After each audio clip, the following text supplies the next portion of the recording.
അർജുനൻ ശ്രീ ഭഗവാനോട് ചോദിച്ചു, അല്ലയോ കൃഷ്ണ, അങ്ങ് കർമ്മസന്യാസത്തെയും കർമ്മയോഗത്തെയും ഒരുപോലെ ഉപദേശിക്കുന്നു.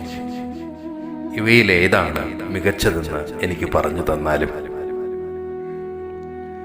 അതിന് ഉത്തരമായി ശ്രീ ഭഗവാൻ പറഞ്ഞു, കർമ്മസന്യാസവും കർമ്മയോഗവും ഒരുപോലെ മോക്ഷപ്രദമാണ്.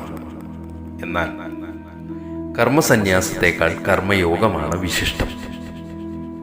കർമ്മസന്യാസം കൊണ്ട് പ്രാപിക്കുന്ന സ്ഥാനം തന്നെയാണ് കർമ്മയോഗം കൊണ്ട് പ്രാപിക്കുന്നത്. അതിനാൽ കർമ്മപരിത്യാഗവും കർമാനുഷ്ഠാനവും യോഗിക്ക് ഒരുപോലെയാണ്. ഇത് രണ്ടും ഒരുപോലെ കാണുന്നവനാണ് യഥാർത്ഥ ജ്ഞാനി. സന്യാസം യോഗാവസ്ഥ കൂടാതെ അപ്രാപ്യമാണ്. യോഗാവസ്ഥയിൽ എത്തിയവൻ പെട്ടെന്ന് ബ്രഹ്മജ്ഞനായി തീരുന്നു. ബ്രഹ്മജ്ഞൻ ചെയ്യുന്ന കർമ്മങ്ങളൊന്നും അയാളെ ബന്ധിക്കുന്നില്ല. താമരയിലയിൽ വീഴുന്ന വെള്ളം അതിനെ നനയ്ക്കുന്നില്ലല്ലോ. യോഗികൾ ഫലാസക്തി വെടിഞ്ഞ് ശരീരം കൊണ്ടും മനസ്സുകൊണ്ടും ബുദ്ധി കൊണ്ടും ഇന്ദ്രിയങ്ങൾ കൊണ്ടും രാഗദ്വേഷങ്ങളില്ലാതെ കർമ്മം ചെയ്യുന്നു. ഈശ്വരൻ ലോകത്തിന് കർത്തൃത്വത്തെയോ കർമ്മങ്ങളെയോ സൃഷ്ടിച്ചിട്ടില്ല. കർമ്മഫലത്തിനും ഈശ്വരനല്ല കാരണം. അവയ്ക്കെല്ലാം കാരണം പ്രകൃതിയാണ്. ഈശ്വരൻ പുണ്യപാപങ്ങൾക്കും കാരണക്കാരനല്ല. അജ്ഞാനമാണ് ഇത്തരം ഭ്രമചിന്തകൾക്ക് കാരണം. ആത്മജ്ഞാനം കൊണ്ട് അജ്ഞാനം നശിക്കുമ്പോൾ അത് ആദിത്യനെ പോലെ പ്രകാശിക്കുന്നു.